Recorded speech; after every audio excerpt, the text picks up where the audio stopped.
Last night at a Southside home. Police tell the Valley today that the victim was practicing drawing his gun from a holster when it went off and the bullet hit him in the leg. But officers on scene say that injury is not life-threatening. Also on your fast track this morning, there's a bit of good news in an otherwise tragic event. A newborn baby is alive after his mother was shot in the Twin Cities. Police found a 31-year-old woman who was nearly full-term pregnant in a car with a gunshot wound outside of an Amazon fulfillment center in Lakeville Sunday night. Her baby was delivered at the hospital, but the mother later died. Police arrested a man who they say knew the woman and was involved with that shooting. As we know, there's an air quality alert in effect until noon across parts of the valley. The American Lung Association says smog can impact those with asthma and chronic obstructive pulmonary disease. Mayo Clinic says if you can't catch your breath, have a rapid heartbeat, or notice blue on your lips or in your nail beds, you need to seek immediate medical care. And for more on what's happening right here outside, let's head on over to meteorologist Lisa Green. Well, good morning. We're still dealing with poor air quality out there. We are in the unhealthy range in the Fargo metro area, and so that means it has some impacts on everyone. And if you can avoid exercising outside, and if you're sensitive, limiting your time being outdoors in general, that'll help you out here today. We do have some improvement in the forecast, though. Here's a look outside right now. It is foggy. Not much of a view of I-29 in Fargo right now with that fog. We're at 20 degrees. Temperatures are mild in a lot of spots. Grand Forks is at 16, 22 in Thief River Falls. One place that's a little cooler, Devil's Lake, only at 7, whereas Bemidji's at 23. A look at our visibility. The fog will once again be an ongoing problem for that morning drive as far as visibility is concerned. The potential for some frost on the roadways yet again. Oaks, Gwinner down to 0 now, so we're right at that lowest range. Fargo visibility at a half mile. Detroit Lakes, Park Rapids at a quarter mile. Wadena's at a half mile. Basically, that southern end of the valley is that area where we have most of the widespread fog. And then in the northern valley, still getting fog, not necessarily as dense though. Grand Forks down to a half mile for visibility right now. So issues with fog throughout the valley. And then we'll watch our next system move in. That will kind of change up our pattern a little bit here for us, and we'll experience a little bit more of a breeze by this afternoon and evening. I'm hoping that will help to disperse some of that stagnant air in place. And then in addition to that, we will see that chance for a little light mix and changing over to snow heading into late tonight. But leading up to that, we've just got the fog. We've got that issue with air quality going on this morning out at the bus stop.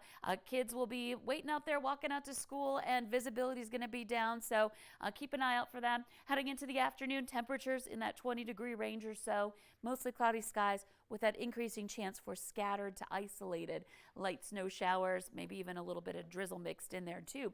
Heading into the forecast for Wednesday, first alert weather day, we're talking about the potential for some snow affecting your morning drive especially. It'll be very light, but still enough to cause some issues and changing things up. So I want to give you a heads up about that, with a little wind toward the end of the week helping to scatter out some of that air that's been in place for some time and clear things out, kind of cleanse the atmosphere a little bit and improve things for us as far as visibility is concerned. Warming up heading into the weekend too. This is nice to see some milder temperatures as we continue on into your January.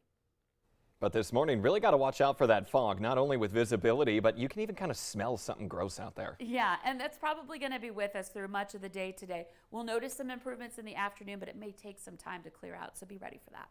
Okay, thank you, Lisa. 6:52 right now. New this morning, 5 people hurt, both drivers ticketed after a rear-end crash on a North Dakota highway. The Highway Patrol says one driver was slowing down on Highway 2 near Crary in Ramsey County last night when he was hit from behind by another car at highway speed. No one was seriously hurt. The woman who was hit, the car, is charged with failure to maintain control and distracted driving. The driver who was hit was ticketed for driving without a license.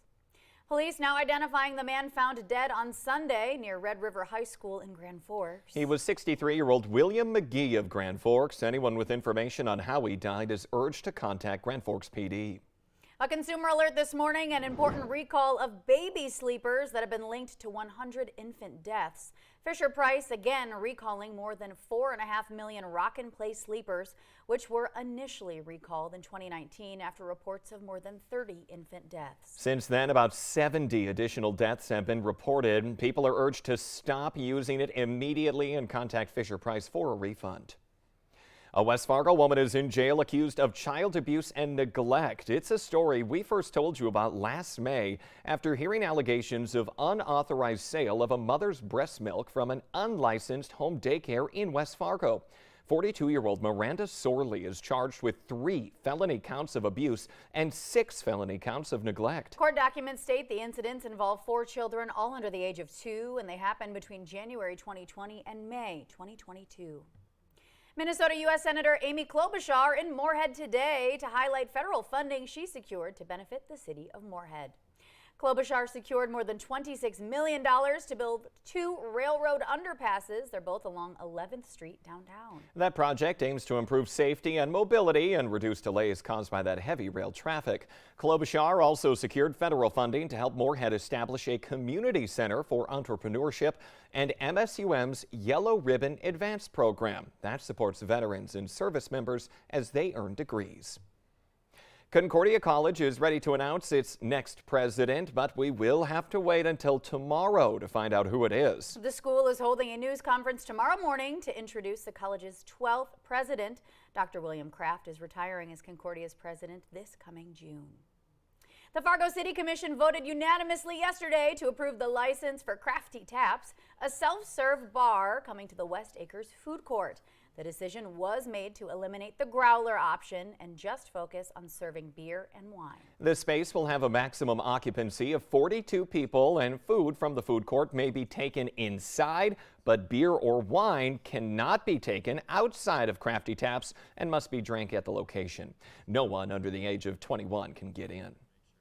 Fargo School Board members will consider a proposed new high school at today's meeting. The board will ask to authorize a purchase agreement with Sanford for 75 acres of land that they will then trade to AT&T Land Company. The district entered into the deal in November, assuming the deal with Sanford goes through. Fargo's 4th high school would be built at the southern edge of the city near 45th Street and 64th Avenue South.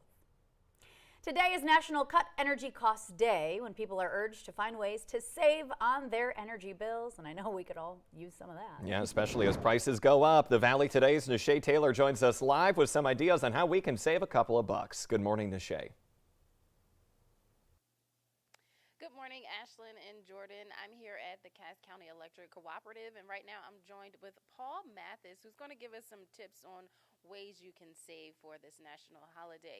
Now, Paul, what are some simple tips that people can do? Because you mentioned before that there are little things that you don't realize that are drawing electricity.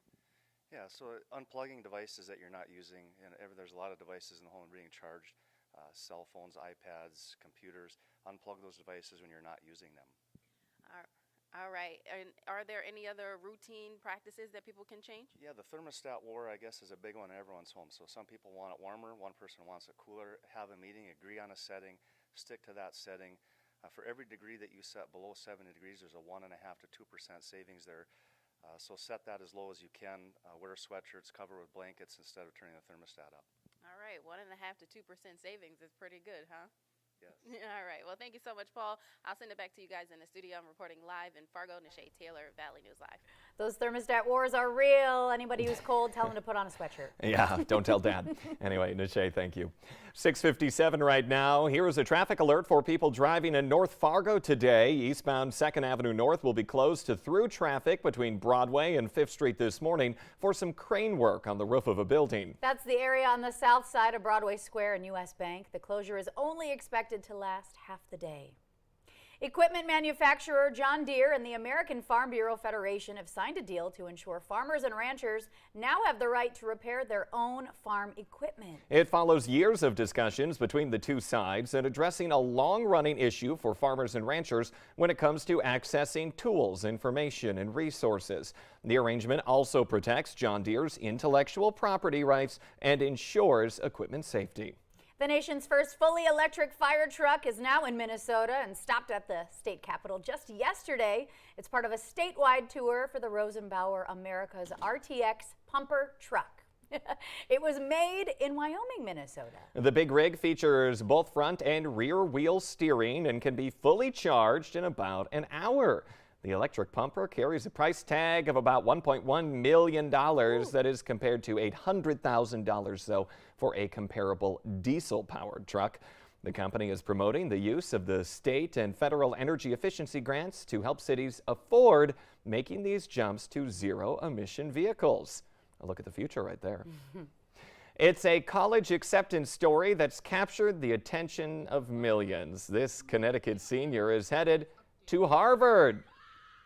And he knows it. Oh boy, it's something he worked for and dreamed about since he was in the first grade. Last month, sitting next to his sister, Matthew Myslensky learned about that lifelong dream come true. Wow. Matthew has cerebral palsy and says he doesn't just work hard academically, but physically too. The video of the twins reacting now has been viewed millions of times, and they hope it reminds people that they can overcome anything they want. Great inspirational message today. Congratulations to him. Yeah, Wow. that's for sure. And Harvard. Jeez. I know.